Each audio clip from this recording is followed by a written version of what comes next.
I'm Kelly, a 43-year-old mother of two, married to Larry, a kind man who's been my support for almost 22 years. Life's been full of ups and downs, but I've always believed that it's the people with you that make it bearable. That was until my brother Scott decided to take charge. Scott is 10 years younger than me, a whirlwind of bad decisions and wrong priorities. He's the kind of person who thinks the world owes him. Mom always said he'd grow out of it, but at 31, he's still the family's problem. It was a Sunday, the kind that calls for a family gathering at Mom's house. Her house was our safe place, full of childhood memories. As usual, Larry, the kids, and I were there, enjoying Mom's famous roast and her stories from the past. That's when Scott burst in like an unexpected storm. The door slammed against the wall, and he strutted in with a smug smile on his face. He wasn't alone. Clinging to his arm was a young woman, barely out of her teens, with a clearly pregnant belly and a dress more suited for a nightclub than a family lunch. Larry choked on his tea. Lauren, my 13-year-old, asked if she was going to be an aunt. Eric, the 10-year-old, was more interested in why Aunt Olivia's dress was so shiny. Family, meet Olivia, my fiancée, Scott announced, as if he was showing off a prize. Mom's fork dropped. Fiancé, Scott, we talked about this, she said. Olivia flipped her hair and gave us a look that could spoil milk.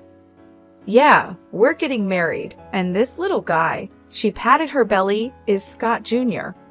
The room was so quiet you could hear the clock ticking. Larry cleared his throat.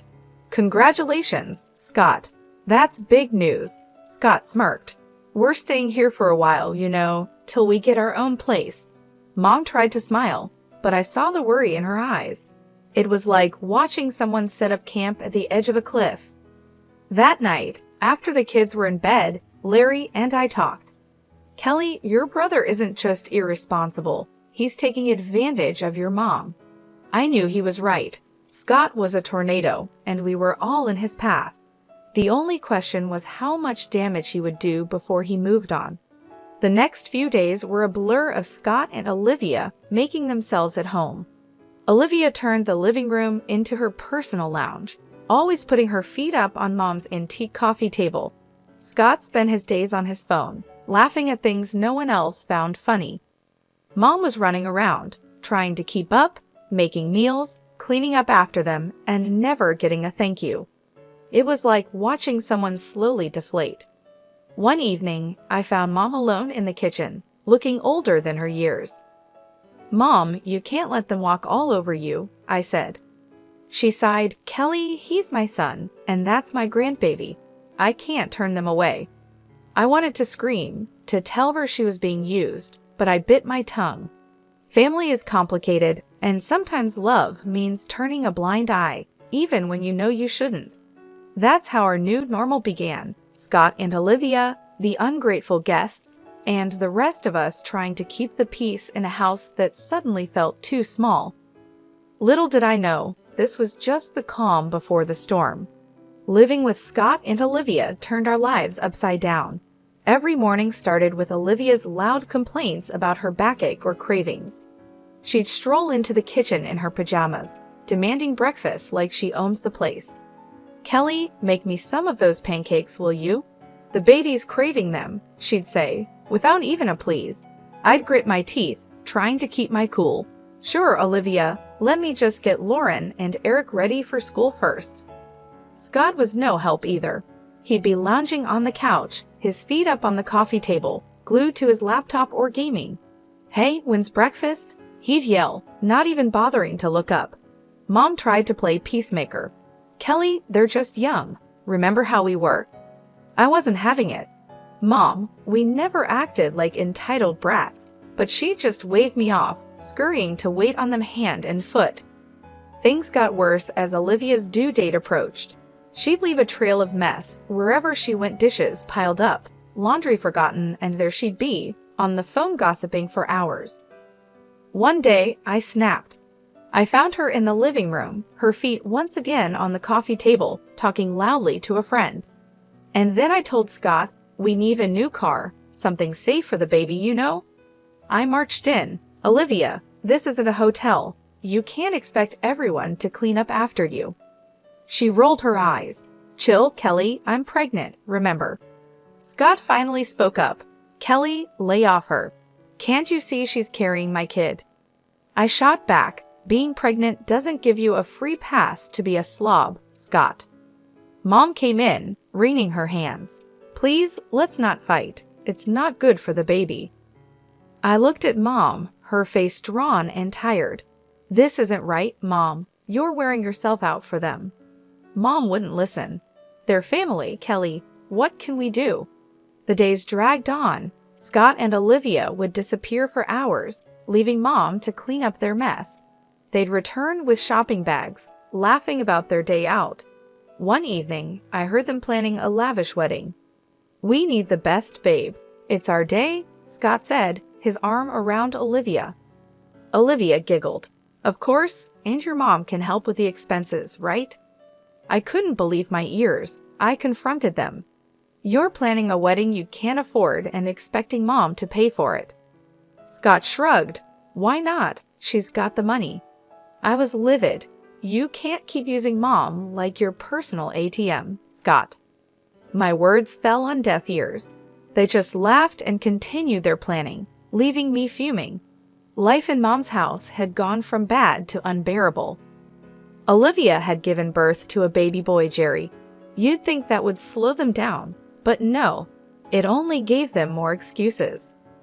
One morning, I walked into the kitchen to find Mom washing a mountain of dishes.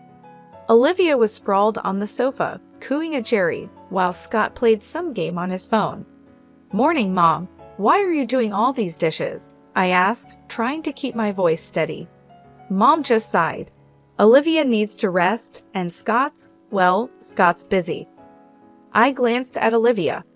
Busy doing what? Olivia, you can't just leave everything to Mom.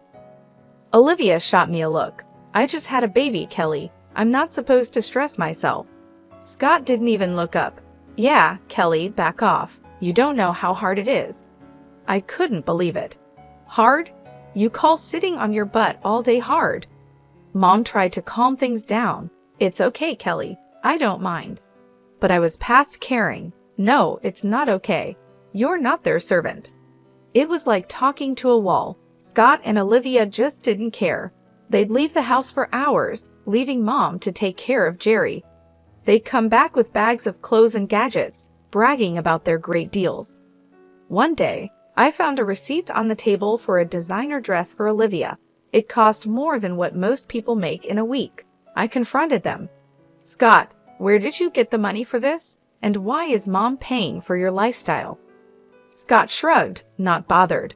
She's our mom, Kelly. She wants to help. I was furious. Help? You're bleeding her dry. Olivia smirked and chimed in. If she's willing, why not? Besides, what's it to you? I couldn't take it anymore. I had to talk to Mom alone. Mom, you can't keep giving them money. They're using you. Mom just shook her head.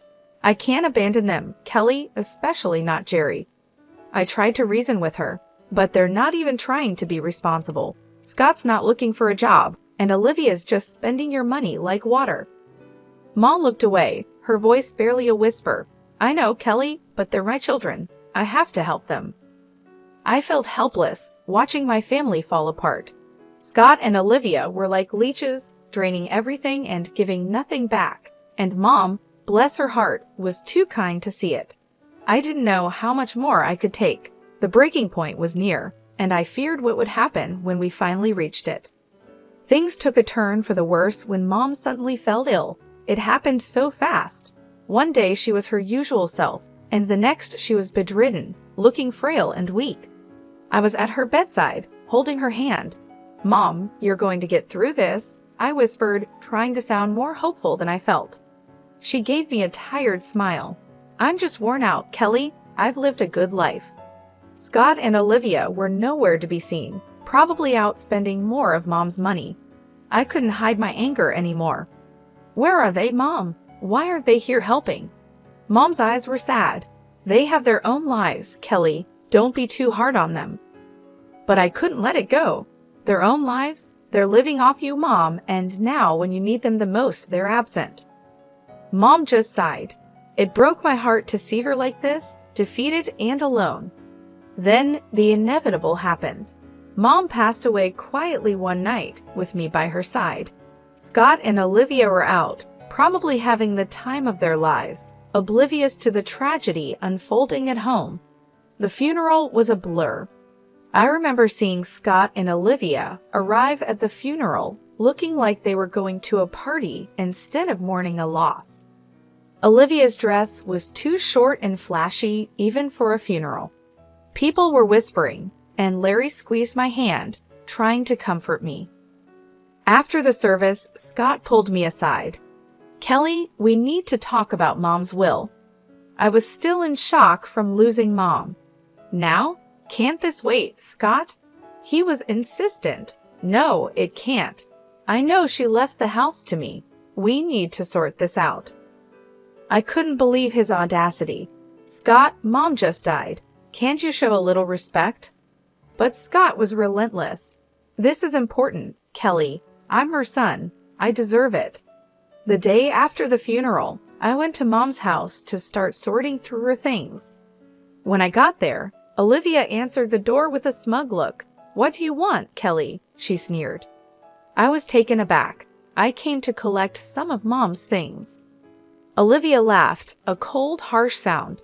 "Oh, you didn't hear. This is our house now. Scott got everything." Scott appeared behind her, grinning. "Yeah, Kelly, Mom changed her will. The house, the money, it's all mine." I felt a surge of anger and disbelief. "You're lying. Mom would never do that." Scott shrugged. "Believe what you want, but the will is clear. This is my house now." I stood there on the doorstep of the house I grew up in, feeling like a stranger. The realization hit me hard. Not only had I lost my mother, but now I was losing my childhood home to my greedy brother and his manipulative wife. As I walked away, I knew this wasn't the end. I had to fight back for Mom, for my family, and for what was right. But little did I know, the battle ahead would be tougher than anything I'd faced before. I was a bundle of nerves as I walked into the notary's office. The whole situation felt like a bad dream. Losing Mom was hard enough, but fighting with Scott over her will was something I never imagined. The notary, Mr. Richard, was an old family friend. He looked up as I entered, his face somber. "Kelly, I'm sorry for your loss. Let's get straight to the matter at hand." I nodded, trying to steady my voice. "Mr. Richard, Scott says Mom left everything to him. That can't be true." Mr. Richard shuffled some papers. "Well, let's see what the will says." Scott and Olivia walked in just then, all smugness and arrogance. Olivia gave me a triumphant smirk. "Ready to lose, Kelly?" I ignored her and focused on Mr. Richard. He cleared his throat and began reading the will. My heart was pounding in my chest. "And to my son Scott, I leave." I braced myself for the worst. The sum of $4,000. Scott's face fell. "What? That's it." Mr. Richard continued, "And to my daughter Kelly, I leave the family home and the remainder of my estate." I couldn't believe it. Relief and disbelief washed over me. Olivia was furious. "That's impossible. She promised us the house." Mr. Richard looked at them sternly. "There's more. It appears your mother made this last will a month ago, after expressing concerns about undue pressure from certain family members." Scott was red with anger. She wanted me to have the house." I couldn't help but feel a sense of justice. "Mom knew what you were doing, Scott. She knew you were using her." Scott turned to me, his eyes blazing. "You did this. You turned her against me." Olivia chimed in, her voice shrill. "We'll contest this. We'll get a lawyer." Mr. Richard raised an eyebrow. "You're free to do so, but be aware if it's found that there was any coercion involved in the previous will. There could be legal consequences." Scott and Olivia looked at each other, their confidence wavering. I stood up, feeling stronger than I had in months. "Mom saw through your greed. She made sure her last wishes were respected." Scott stormed out, cursing under his breath, with Olivia trailing behind him. I stayed back, thanking Mr. Richard. As I left the office, I felt a mix of emotions. Sadness for losing Mom, relief that her last wishes were honored, and a lingering anger at Scott and Olivia's audacity. It was a regular afternoon when Scott stormed into the house, his face red with anger and disbelief. $200,000 for you, and just a measly $4,000 for me? How is that fair, Kelly? I was sorting through some of Mom's papers, but his outburst made me pause. Scott, that's what Mom decided. You know she always had her reasons. He slammed his hand on the table, making me jump. Reasons? What reasons could she possibly have to screw me over like this? I took a deep breath, trying to keep my cool. Maybe because you and Olivia have been bleeding her dry for years. Scott's face contorted with rage. That's not fair. We deserve that money. That's when I found it, tucked away in a drawer, a letter from Mom. Her handwriting was unmistakable. I pulled it out and started reading. Scott's eyes were fixed on me, a mix of curiosity and fear. What's that? It's from Mom. I said, my voice steady. She explains everything here. The letter laid it out clearly. Mom had originally set aside $200,000 each for Scott and me, but as Scott and Olivia kept asking for money, she started deducting from his share. I looked up at Scott, his face shocked. By the time she wrote her last will, you'd already taken $96,000, Scott. There was only $4,000 left. Scott staggered back as if he'd been hit. No, that can't be true. I felt a surge of anger. It's all yours, Scott. Every cent you and Olivia took came out of your inheritance. He looked lost, his eyes darting around the room. But I didn't know. That's the problem, Scott. You never knew or cared to know. I snapped, my patience wearing thin. He slumped into a chair, burying his face in his hands. What have I done, Kelly? I put the letter down, feeling a mix of pity and frustration. You only got yourself to blame, Scott. You chose this path. Scott left the house that day a broken man. I watched him go, feeling a sense of justice, but also a deep sadness. Our family was torn apart not just by grief, but by greed and ignorance. The house, once a battleground of family feuds, was now eerily quiet. Scott and Olivia had left, cutting off all contact with me. It was both a relief and a curse, leaving me to deal with the aftermath of their chaos.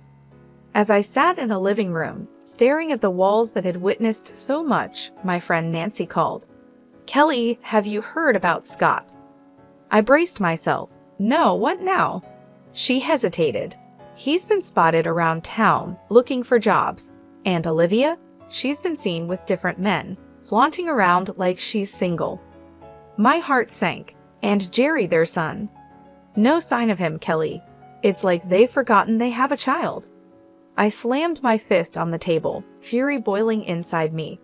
They're irresponsible and selfish. They don't deserve a child. Nancy tried to calm me.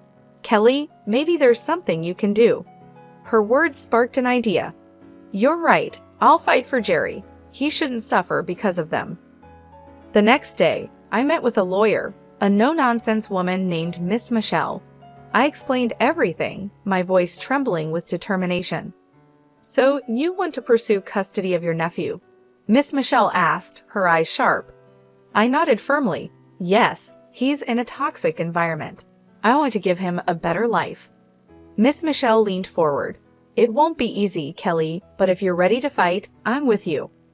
I felt a surge of determination. I'm ready, whatever it takes. The legal battle that followed was tough. Scott and Olivia were unpredictable, sometimes cooperative, sometimes hostile, but I didn't back down. One evening, after a particularly hard day in court, Larry wrapped his arms around me. You're doing the right thing, Kelly. It's hard but right. I leaned into his embrace, exhausted but hopeful. I just want Jerry to be safe, to have a family that cares. The day the judge granted me temporary custody of Jerry was bittersweet. He was a sweet boy, confused and scared, but he slowly opened up to us. Lauren and Eric adored him, and he brought a new kind of joy into our home. Scott's reaction was a mix of anger and defeat. "You've taken everything from me, Kelly." I faced him, my voice steady. "I'm protecting Jerry, something you should have done." As Scott stormed off, I realized our relationship might never be repaired. But this wasn't about us. It was about a little boy who needed a stable home. Life with Jerry was a new adventure. There were challenges, of course, but also laughter and love. He was becoming a part of our family, and I was determined to make it permanent. Looking back, I knew I'd made the right decision. It was time for new beginnings for all of us, a chance to heal, grow, and build a future filled with love and stability. That was the legacy I wanted to leave, a stark contrast to the selfishness and greed that had once threatened to tear us apart. The house, once a reminder of family discord, was now filled with laughter and the pitter-patter of little feet. Jerry had become a part of our lives, his presence a constant source of joy and wonder.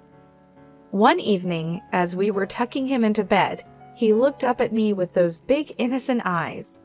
"Aunt Kelly, am I going to stay here forever?" I smoothed his hair, my heart swelling. "Yes, Jerry, you're part of our family now." He smiled, his tiny hand gripping mine. "I like it here. Lauren and Eric are fun." I kissed his forehead. "We love having you here, sweetie." I walked out of his room. Larry was waiting with a proud smile on his face. "He's really settling in, isn't he?" I nodded, feeling accomplished. "He is. We're giving him the life he deserves." The next day, I received a call from Miss Michelle. "Kelly, it's official. The court has granted you full custody of Jerry." I nearly dropped the phone, tears of happiness welling up. "Thank you, Miss Michelle. Thank you for everything." After hanging up, I shared the news with the family. Lauren and Eric cheered, hugging Jerry in a group embrace. Even Larry had tears in his eyes. "We're a family," Larry said, his voice choked with emotion. "A real, complete family." The journey had been long and full of challenges, but we had come out stronger. I thought about Scott and Olivia, wherever they were. I hoped they would find their way, but my focus was now on the children, our family. In the months that followed, Jerry blossomed. He was no longer the timid boy we first met. He was confident, happy, and loved. One day, while we were all in the garden, Jerry came running up to me with a dandelion in his hand. "Look, Aunt Kelly, I made a wish." I crouched down to his level. "And what did you wish for?" He grinned, his eyes sparkling. "I wished we'd all be together forever." I hugged him tight. "That's the best wish, Jerry, and it's come true." As I looked around at my family, I felt a deep sense of peace. We had weathered the storm and emerged stronger. Our future was filled with hope, love, and the promise of new beginnings. This was our story, a testament to the strength of family and the power of love. It was a future of hope, and we were ready to embrace it with open arms.